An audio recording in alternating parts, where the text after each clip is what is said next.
अगर आपको बताया जाए कि नोटबंदी सिर्फ आर्थिक फैसला नहीं था बल्कि एक गुप्त खुफिया ऑपरेशन था, अगर कहा जाए कि पाकिस्तान से आ रहे हजारों करोड़ों रुपए को रोकने के लिए भारत ने रातों रात नोटबंदी लागू कर दी, ये कहानी किसी राजनीतिक भाषण में नहीं कही गई, ये कहानी कही गई है फिल्म धुरंधर द रिवेंज में। लेकिन सवाल यह है, अगर ये सच है तो सरकार ने आज तक ये बात क्यों नहीं कही? और अगर ये सिर्फ फिल्मी कहानी है तो फिर असली नेताओं के नाम और असली घटनाओं को इसमें क्यों जोड़ा गया? आज इस वीडियो में हम बात करेंगे धुरंधर द रिवेंज की कहानी की नहीं, बल्कि उसके पीछे छिपे नैरेटिव की।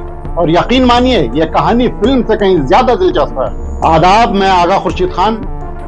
दोस्तों, कभी कभी फिल्म सिर्फ फिल्म नहीं होती, वो एक कहानी भी हो सकती है, एक विचार भी हो सकती है और कई बार एक नैरेटिव भी हो सकती है। आज हम बात करेंगे एक ऐसी ही फिल्म की, धुरंधर द रिवेंज। एक ऐसी फिल्म जिसे कुछ लोग देशभक्ति का महाकाव्य बता रहे हैं और कुछ लोग कह रहे हैं कि यह सिर्फ एक राजनीतिक प्रोपेगेंडा है।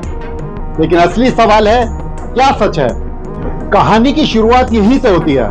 फिल्म में एक दावा किया जाता है कि भारत में जो नोटबंदी हुई थी उसके पीछे एक बहुत बड़ा गुप्त ऑपरेशन था।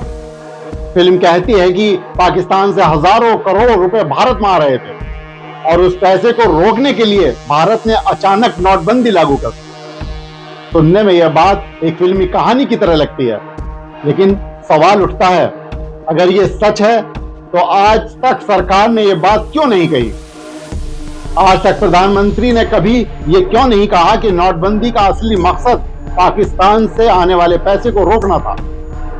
इतने सालों में इतनी बहस हुई, इतनी संसद चली, इतनी प्रेस कॉन्फ्रेंस हुई, लेकिन यह कहानी कभी सामने नहीं आई। तो फिर यह कहानी फिल्म में क्यों आई? फिल्म बनाने वाले कहते हैं यह फिल्म काल्पनिक है, लेकिन मजेदार बात यह है कि जब उन्हें सही लगता है तो वही कहानी सच्चाई की तरह पेश की जाती है। और जब सवाल उठता है तो कहा जाता है, भाई ये तो काल्पनिक है। यानी सुविधा के हिसाब से कभी कहानी सच बन जाती है और कभी कल्पना। फिल्म में किरदारों का अजीब खेल है। अजीत डोभाल का किरदार है, लेकिन नाम बदल दिया गया है अजय सान्याल। नवाज शरीफ का किरदार है, नाम बदल गया है नवाज शफीक। लेकिन एक नाम ऐसा है जो बिल्कुल नहीं बदला, नरेंद्र मोदी। अब सवाल यह है कि अगर पूरी तरह काल्पनिक है तो बाकी सबके नाम बदल गए, लेकिन प्रधानमंत्री का नाम क्यों नहीं बदला? यहीं से पूरी फिल्म की विश्वसनीयता हिलने लगती है। मैं आदित्य धर से एक सवाल पूछता हूं। आदित्य धर, आप एक शानदार फिल्म मेकर हैं, इसमें कोई शक नहीं। आपने पहले भी ऐसी फिल्म बनाई है, उन्होंने लोगों को प्रभावित किया है। लेकिन एक सवाल है, फिल्म आखिर बनती किस लिए है? क्या फिल्म इसलिए बनती है कि समाज में नफरत फैलाई जाए? क्या फिल्म इसलिए बनती है कि इतिहास को अपनी सुविधा से बदला जाए? या फिर फिल्म इसलिए बनती है कि लोगों को सच्चाई के करीब लाया जाए? अब बात करते हैं धुरंधर और धुरंधर द रिवेंज में क्या फर्क है। धुरंधर एक शानदार फिल्म थी क्योंकि उसमें एक ईमानदारी थी। उस वक्त देश में बड़े बड़े आतंकी हमले हुए थे। IC 814 हाईजैक हुआ था, संसद पर हमला हुआ था, जम्मू में आतंकी हमले हुए थे। लेकिन उस फिल्म ने कहीं भी सरकार पर उंगली नहीं उठाई, क्योंकि उस वक्त अटल बिहारी वाजपेयी की सरकार थी। लेकिन धुरंधर द रिवेंज में कहानी का पूरा एंगल बदल जाता है। अब कहानी में इतिहास को इस तरह मोड़ा जाता है कि वह एक खास राजनीतिक नैरेटिव को मजबूत करे। फिल्म में 1971 के युद्ध को भी दिखाया गया है, लेकिन जिस तरह से दिखाया गया है वह बेहद चिंताजनक है, क्योंकि फिल्म कोशिश करती है कि 1971 को भी हिंदू मुस्लिम के चश्मे से देखा जाए, जबकि सच्चाई यह है 1971 का युद्ध हिंदू मुस्लिम का युद्ध नहीं था। वह युद्ध था भारत की संप्रभुता और इंसानियत का। उस युद्ध में भारत ने सिर्फ पाकिस्तान को नहीं हराया था, भारत ने पूरी दुनिया को अपनी ताकत दिखाई थी।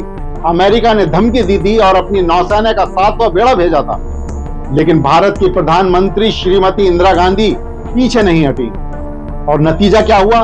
पाकिस्तान दो टुकड़ों में बट गया। फिल्म का सबसे कमजोर हिस्सा फिल्म के अंत में एक लंबा एक्शन सीन है, जहां मेजर इकबाल और हमजा मजारी के बीच एक लड़ाई दिखाई जाती है और उस दौरान एक डायलॉग आता है, हम पाकिस्तान वाले तुम पर राज करेंगे, गज़वाए हिंद होगा।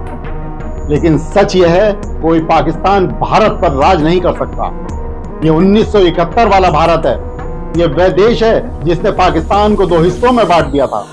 भारत एक मजबूत देश है और इस तरह का विक्टिमहुड कॉम्प्लेक्स दिखाना सिर्फ एक सस्ता ड्रामा लगता है। असली समस्या फिल्म से नहीं है, समस्या बेईमानी से है, समस्या नफरत से है, समस्या इतिहास को तोड़ने मरोड़ने से है। अगर आप एक कहानी बता रहे हैं तो उसे कहानी रहने दीजिए, लेकिन अगर आप कहानी के नाम पर राजनीतिक एजेंडा चला रहे हैं तो सवाल उठेंगे और उठने भी चाहिए। इतिहास याद रखेगा। हो सकता है यह फिल्म बहुत पैसा कमा ले, हो सकता है ये बॉक्स ऑफिस पर सुपरहिट हो जाए, लेकिन इतिहास सिर्फ कमाई से तय नहीं होता। इतिहास तय करता है ईमानदारी। और अगर इतिहास में फिल्मों का यह दौर लिखा गया तो शायद यह भी लिखा जाएगा कि कुछ फिल्में ऐसी थीं जो सिनेमा से ज्यादा राजनीति की सेवा कर रही थी। लेकिन दोस्तों, फिल्म की आलोचना अपनी जगह है, मगर अभिनय की बात ईमानदारी से करनी चाहिए। धुरंधर द रिवेंज में एक चीज है जो आपको पूरी फिल्म में बांधे रखती है, और वह है इसकी कलाकारों की ताकत। सबसे पहले बात करनी होगी अक्षय खन्ना की।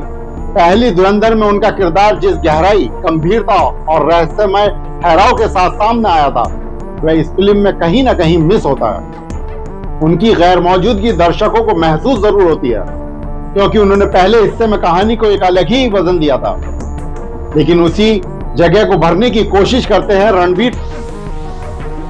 और कहना पड़ेगा कि रणबीर कई दृश्यों में फिल्म को अपने कंधों पर उठा लेते हैं। उनकी आंखों में दिखने वाला गुस्सा, दर्द और दृढ़ता कई सीन में बेहद प्रभावशाली लगती है। कुछ मोमेंट ऐसे हैं जहां कैमरा सिर्फ रणबीर पर ठहर जाता है और दर्शक भी। वहीं संजय दत्त का स्क्रीन प्रेजेंस हमेशा की तरह भारी है।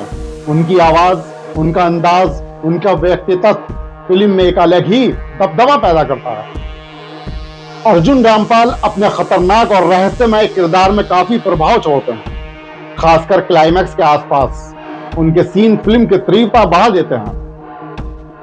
आर माधवन की बात करें तो उनका अभिनय हमेशा की तरह नियंत्रण और परिपक्व है।